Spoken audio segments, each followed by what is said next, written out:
Assalamualaikum warahmatullahi wabarakatuh. Kami dari kelompok 4 akan mempresentasikan tentang kebudayaan Islam pada periode Khalifah Umar bin Khattab. Saya Muhammad Aditya Ansarullah dengan NIM 9321011620 akan mempresentasikan tentang sejarah Islam pada masa periode Umar bin Khattab. Umar bin Khattab terlahir dari sebuah keluarga yang cukup terpandang di kalangan suku Quraisy. Beliau lahir saat 13 tahun sesaat setelah tahun gajah. Umar bin Khattab dibesarkan oleh keluarga selayaknya anak-anak suku Quraisy pada umumnya. Hanya saja yang membedakan dengan anak-anak lain terletak pada pengalaman Umar bin Khattab yang sempat belajar dalam membaca dan menulis, dan hal tersebut sangat jarang terjadi di dalam suku Quraisy. Pada saat itu, orang-orang tidak menganggap bahwa kemampuan membaca dan menulis adalah sebuah suatu keistimewaan yang harus dimiliki. Umar bin Khattab masuk Islam saat beliau berumur 27 tahun. Beliau masuk Islam tidak sendiri, ada beberapa sahabat Umar bin Khattab yang ikut serta memeluk Islam,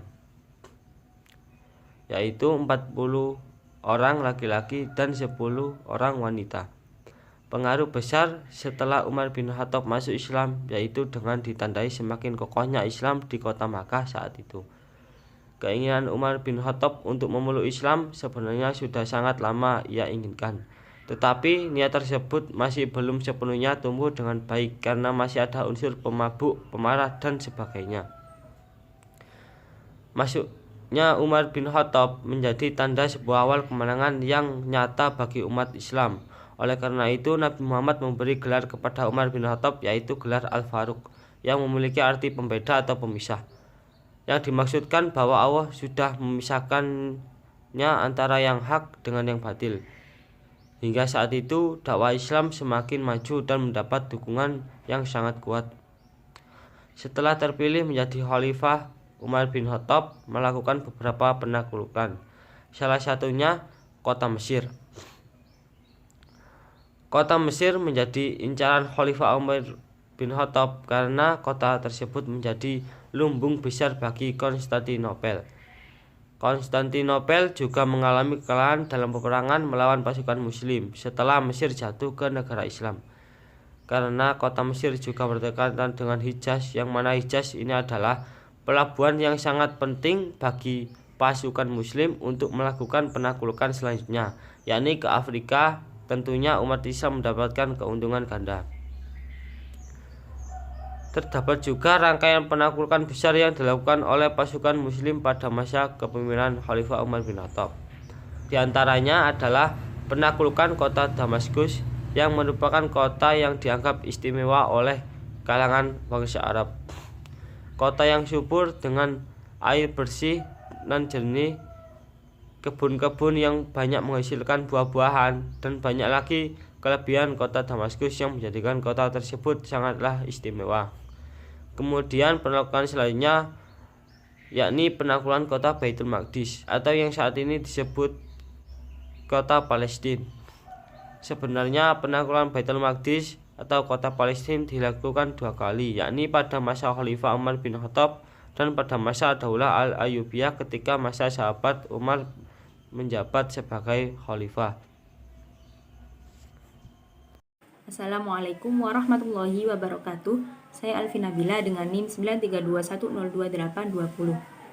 Kali ini saya akan menjelaskan tentang sistem pemerintahan masa Khalifah Umar bin Khattab.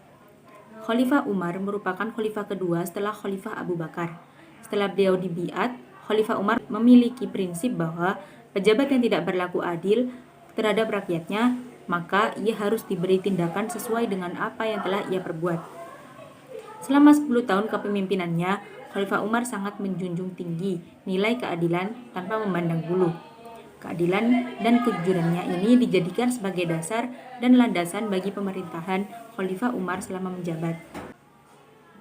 Selain itu, Khalifah Umar juga melakukan penyempurnaan terhadap pemerintahan yang telah dijalankan oleh Khalifah Abu Bakar dengan mengadakan pembaruan pada bidang administrasi. Kemudian, Khalifah Umar juga melakukan perluasan wilayah besar-besaran hingga seluruh wilayah kerajaan Persia. yang menjadikan masa Khalifah Umar ini sebagai masa awal mula kejayaan umat Islam. Khalifah Umar juga melakukan kebijakan kepada Dewan Peradilan dengan mengeluarkan Risalatul Qadha. Adapun gambaran konsep dari Risalatul Qadha adalah sebagai berikut. 1. Kedudukan lembaga peradilan. 2. Memahami kasus persoalan kemudian baru memutuskannya. 3. Berlaku adil kepada dua belah pihak. 4. Kewajiban menggugat dalam pembuktian gugatannya. 5. Menyelesaikan kasus secara damai. 6. Penundaan persidangan apabila terjadi adanya kekurangan bukti atau keterangan. 7. Memperbaiki putusan yang salah. 8. Kewajiban untuk menggali hukum yang hidup dan melakukan penalaran yang logis. Orang Islam harus berlaku adil. Dan yang terakhir, larangan bersidang ketika sedang emosi. Assalamualaikum warahmatullahi wabarakatuh. Saya Widya Nur Fadila, NIM 9321036020.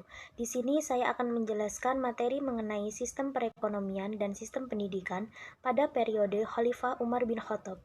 Perekonomian pada periode Khalifah Umar bin Khattab sangat maju dan berkembang sangat pesat sehingga menjadikan ekonomi masyarakat pada saat itu dapat dikendalikan dengan baik dan cermat. Kebijakan ekonomi pada periode Khalifah Umar bin Khattab secara garis besar ada dua macam, yaitu devisa negara dan pembentukan Baitul Mal.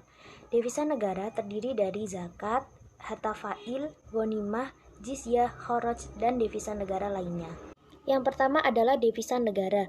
Pada periode Khalifah Umar bin Khattab, segala sesuatu yang berhubungan dengan pemasukan diatur oleh Umar bin Khattab, mulai dari zakat, harta fa'i, atau biasa disebut sebagai suatu harta kekayaan yang diperoleh dari orang kafir dengan jalan damai atau tidak dengan jalan peperangan. Selain itu ada kharaj. Kharaj adalah biasa kita sebut sebagai pajak bumi bangunan.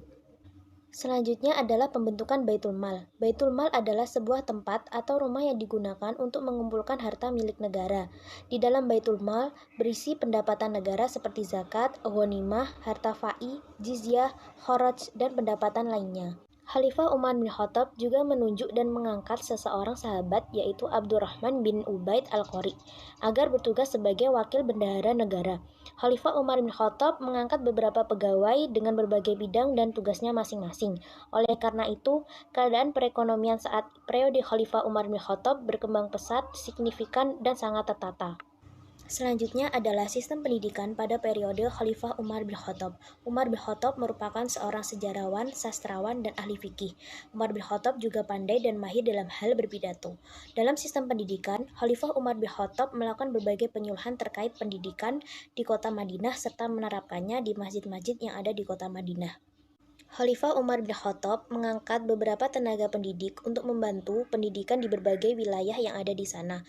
Begitu juga wilayah yang baru saja bergabung dengan pemerintahan Khalifah Umar bin Khattab.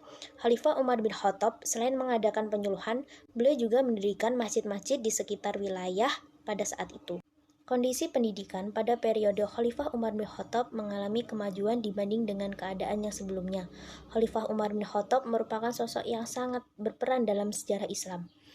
Sistem pendidikan berjalan dengan baik karena bertepatan dengan keadaan politik di sana yang sangat stabil dan aman. Sekian presentasi dari kelompok kami. Apabila ada kesalahan dalam kami menyampaikan materi, kami mohon maaf yang sebesar-besarnya. Wassalamualaikum warahmatullahi wabarakatuh.